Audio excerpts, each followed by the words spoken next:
రుద్రాభిషేకం చేసే ముందు మహన్యాసమునకు ప్రక్రియ చేస్తారు.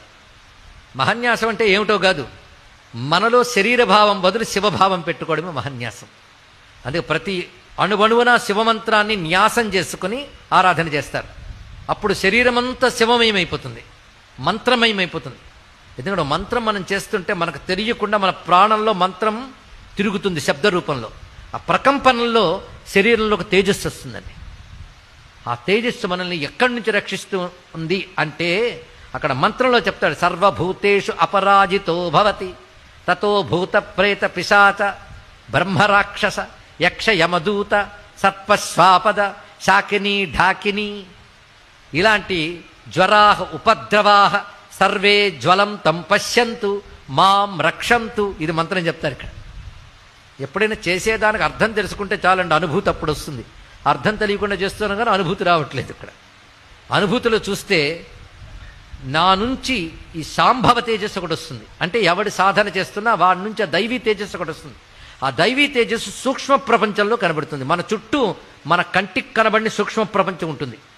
అందులో దివ్యశక్తులు ఉంటాయి, దుష్టశక్తులు ఉంటాయి. మన కంటికి కనబడవు. మన కంటికి మనలాంటి వారే కనబడుదురు. కనబడిని చాలా శక్తులు ఉంటాయి, వాడి ప్రభావం కూడా ఉంటాయండి. అందుకే దురాచారాలతో బతికే వాళ్ళ మీద దుష్టశక్తుల ప్రభావం ఉంటుంది. సదాచారంతో బ్రతికే వాళ్ళ రుద్రాభిషేకం చేసే ముందు మహన్యాసమునకు ప్రక్రియ చేస్తారు. మహన్యాసం అంటే ఏమిటో కాదు, మనలో శరీరభావం బదులు శివభావం పెట్టుకోవడమే మహన్యాసం. అందుకే ప్రతి అణువణువున శివమంత్రాన్ని న్యాసం చేసుకుని ఆరాధన చేస్తారు. అప్పుడు శరీరమంతా శివమయమైపోతుంది, మంత్రమయమైపోతుంది. ఎందుకంటే మంత్రం మనం చేస్తుంటే మనకు తెలియకుండా మన ప్రాణంలో మంత్రం తిరుగుతుంది శబ్ద రూపంలో. ఆ ప్రకంపనలో శరీరంలోకి తేజస్సు వస్తుందండి.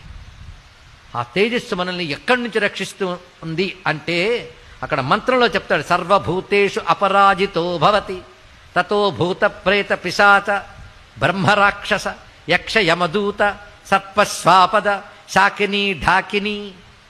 ఇలాంటి జ్వరాహ ఉపద్రవాహ సర్వే జ్వలం తం పశ్యంతు మాం రక్షంతు. ఇది మంత్రం చెప్తారు ఇక్కడ. ఎప్పుడైనా చేసేదానికి అర్థం తెలుసుకుంటే చాలండి, అనుభూతి అప్పుడు వస్తుంది. అర్థం తెలియకుండా చేస్తున్నాం కానీ అనుభూతి రావట్లేదు. ఇక్కడ అనుభూతిలో చూస్తే నా నుంచి